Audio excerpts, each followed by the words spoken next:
Hello, आप सभी का कौटिल्य बलरामपुर के यूट्यूब चैनल पर हार्दिक स्वागत है।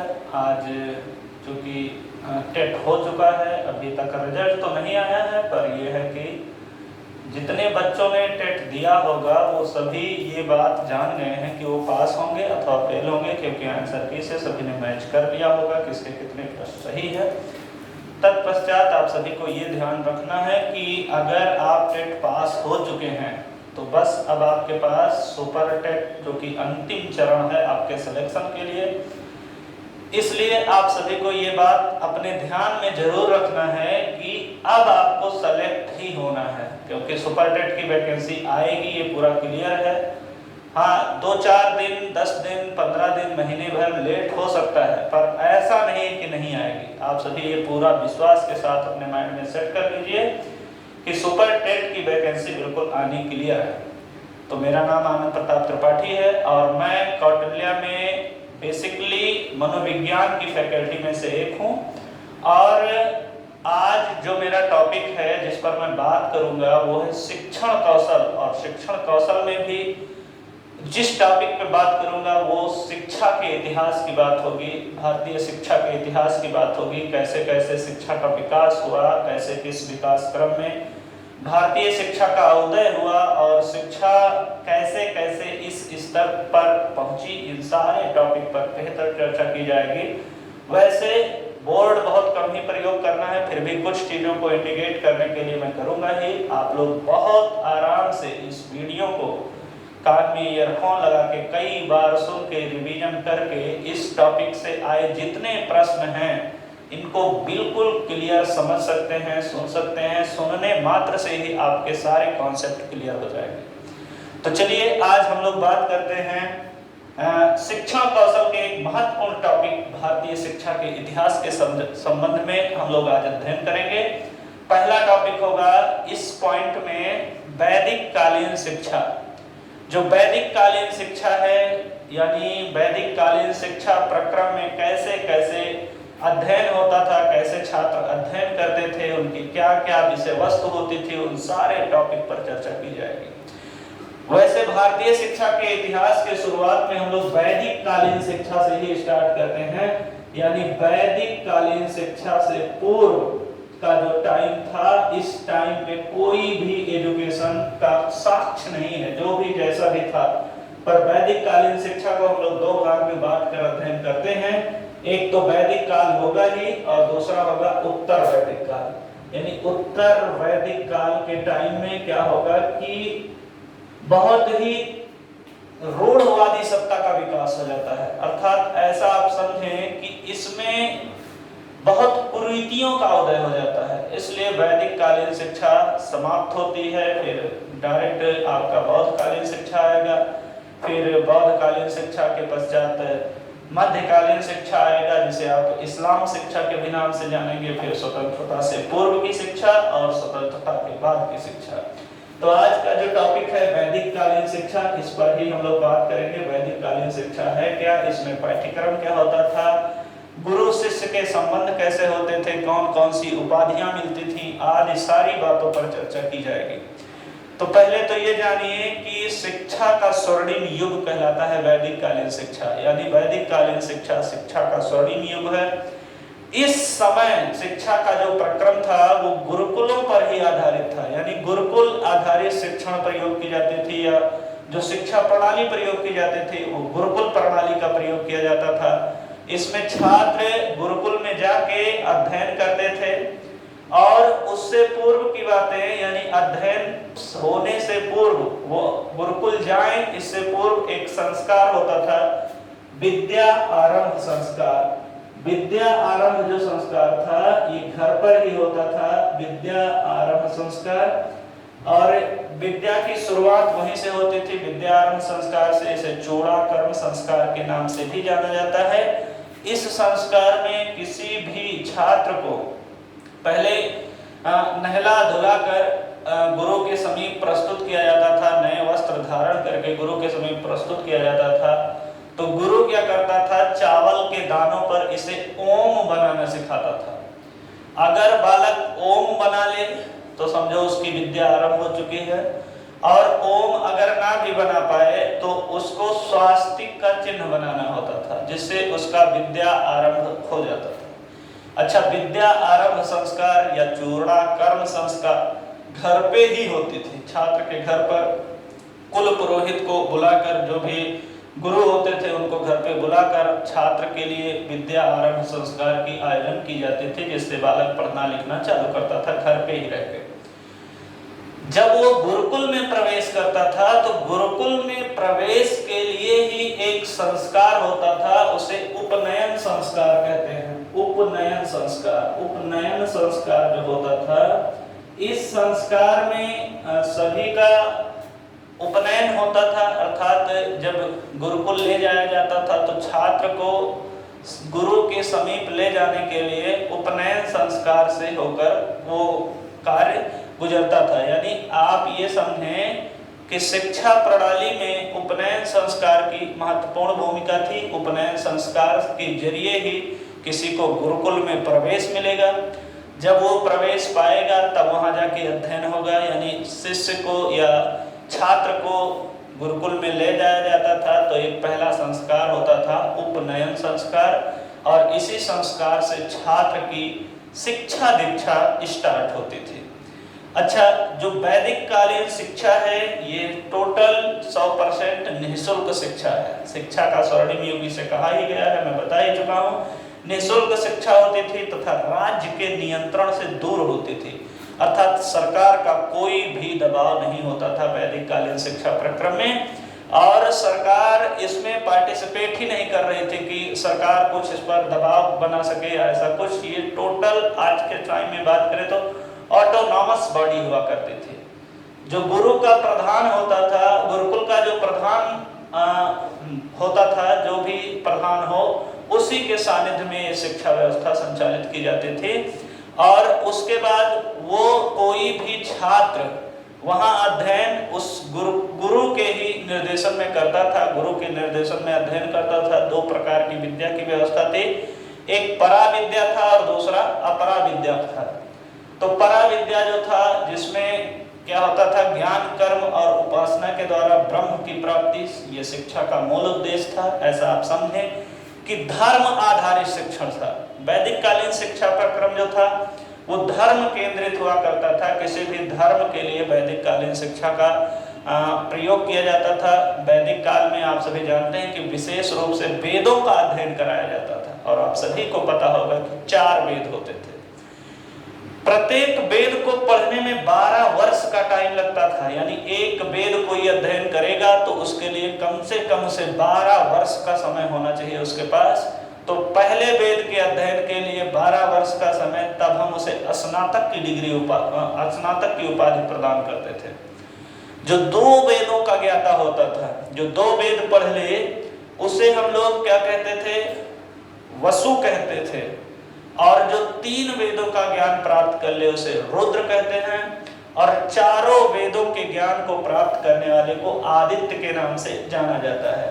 तो पहले वेद, एक वेद पढ़े तो उसे स्नातक, 2 वेद पढ़े तो वसु, और 3 वेद पढ़े तो रुद्र, और चारों वेदों का ज्ञान प्राप्त कर ले तो उसे आदित्य की उपाधि प्राप्त होती थी। प्रत्येक वेद को पढ़ने में 12 वर्ष लगता था।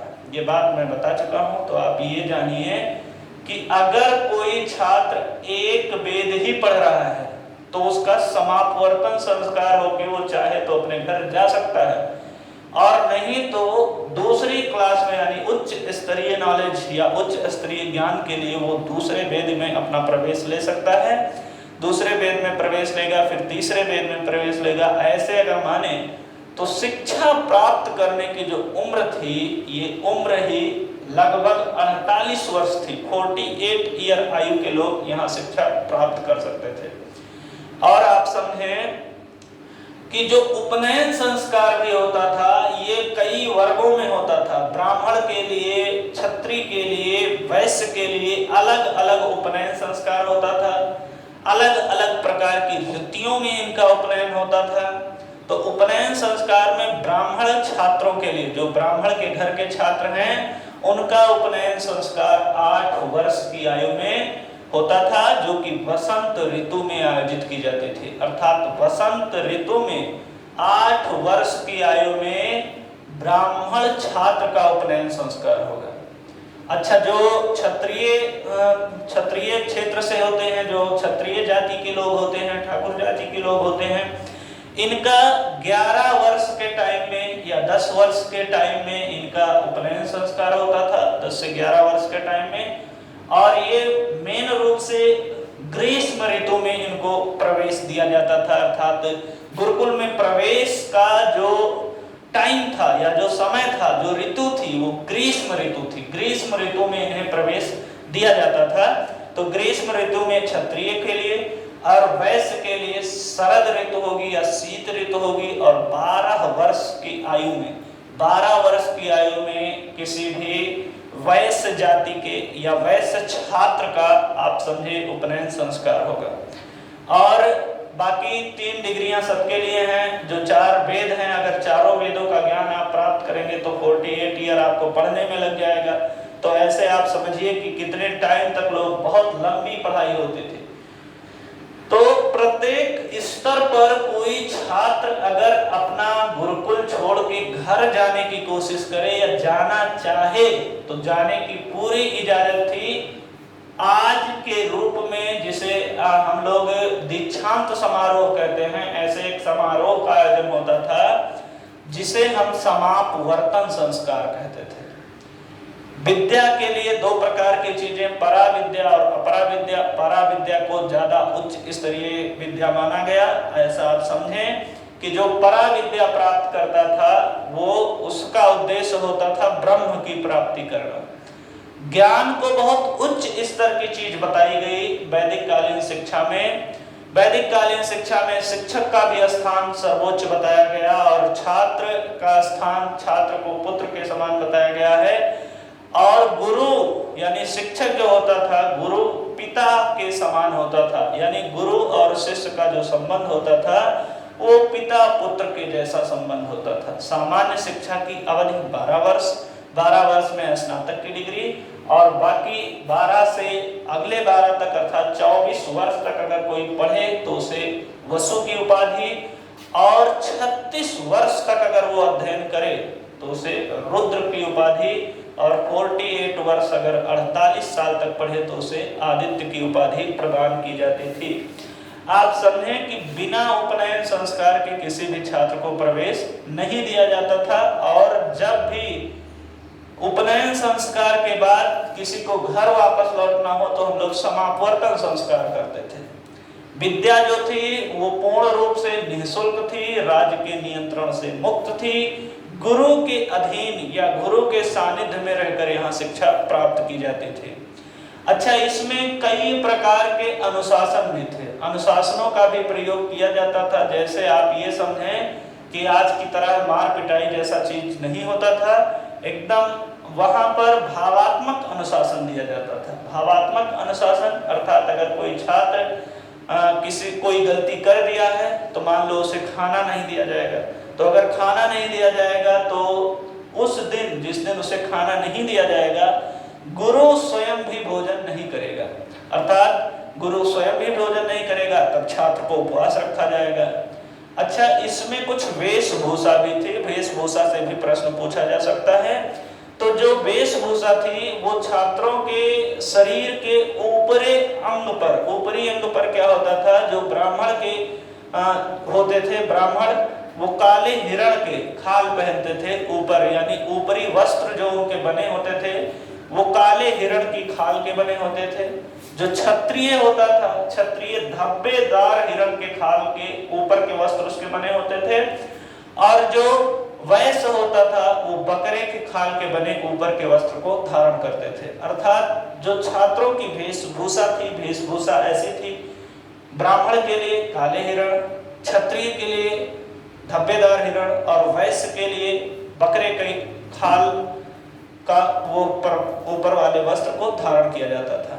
जो नीचे के वस्त्र होते थे वो भी पूरे, जैसे ब्राह्मण के लिए सन के बने होते थे, और जो क्षत्रिय है उसके रेशम के बने होते थे, और जो ये वैश्य है उसके ऊन के बने होते थे। अर्थात ऊपर की बात करें, जो शरीर के ऊपरी अंग होते थे, ब्राह्मण काले हिरण और नीचे वाले अंग के साथ अगर प्रयोग करेंगे, नीचे के अंग में क्या पहनते थे, वो सन के बने हुए वस्त्र को धारण करते थे।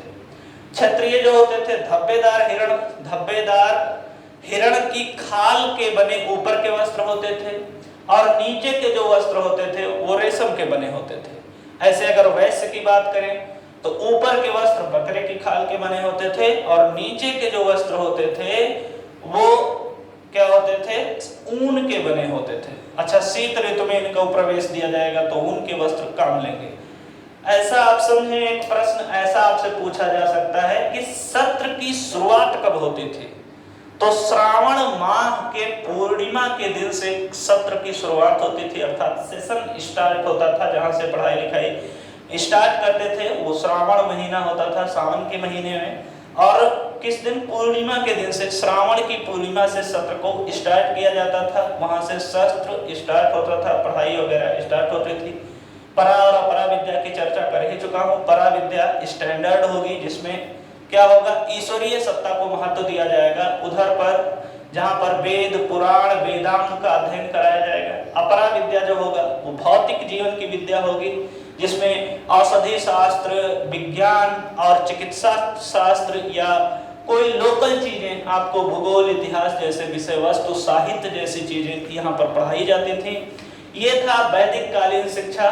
इसमें जब गुरुकुल में छात्र प्रवेश लेता था तो छात्र को ब्रह्मचारी के रूप में जाना जाता था। आपसे प्रश्न पूछा जा सकता है कि छात्र को क्या कहेंगे? तो ब्रह्मचारी कहा जाएगा छात्र को, या अंतेवासी कहा जाएगा।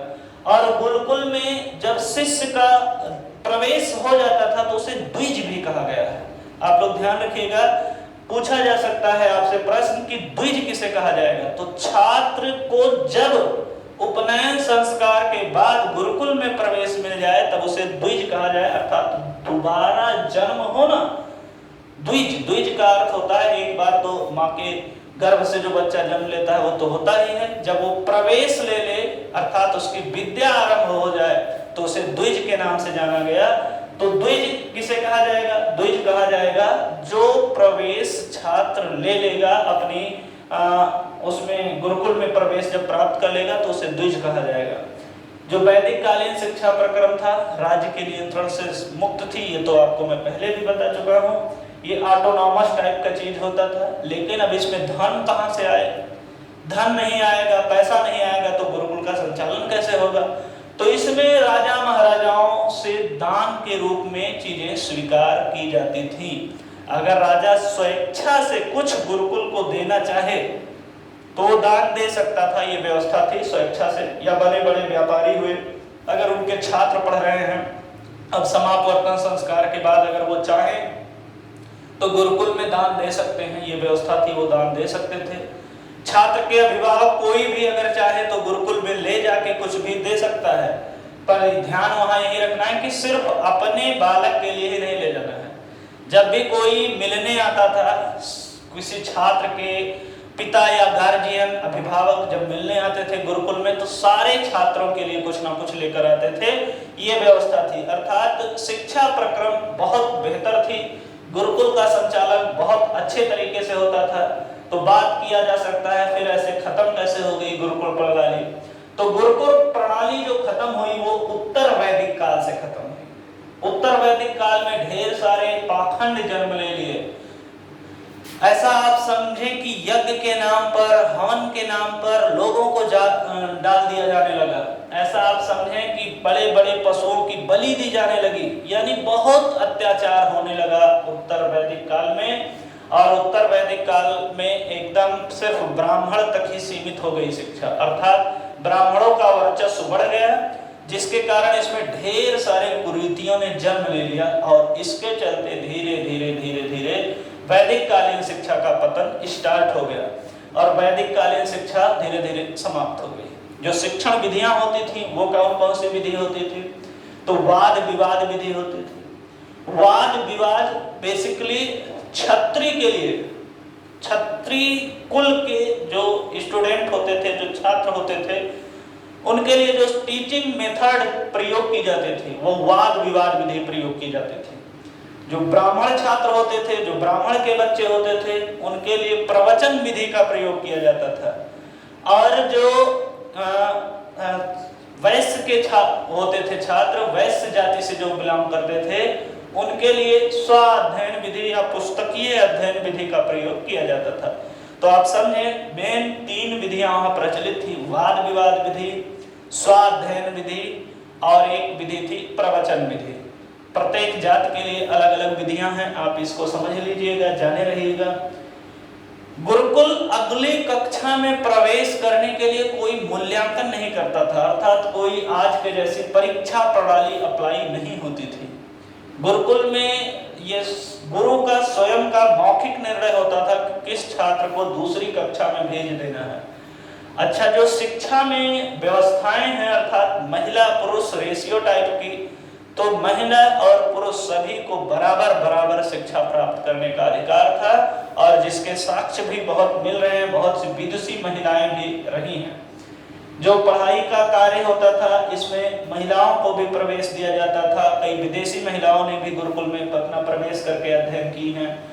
शारीरिक दंड वर्जित था, आपको पता ही है कि शारीरिक दंड वहां नहीं दिया जाता था, भावात्मक दंड दिया जाता था, जैसे उपवास करना या कोई अन्य चीज का श्रम दंड दे देना, कोई भी जैसे गौशाला की सफाई करो या कुछ ऐसा दंड दे दिया जाता था, बस कोई शारीरिक दंड नहीं दिया जाता था। जो शिक्षा का माध्यम था, ये माध्यम संस्कृत भाषा थी, अर्थात शिक्षा संस्कृत भाषा में ही प्रदान की जाती थी, और शिक्षा को प्रकाश पुंज भी कहा गया है, अर्थात शिक्षा को बहुत ज्यादा महत्व दिया गया है वैदिक कालीन शिक्षा में, और छात्र के जीवन में जो प्रकाश ला सके वही शिक्षा कहलाती है।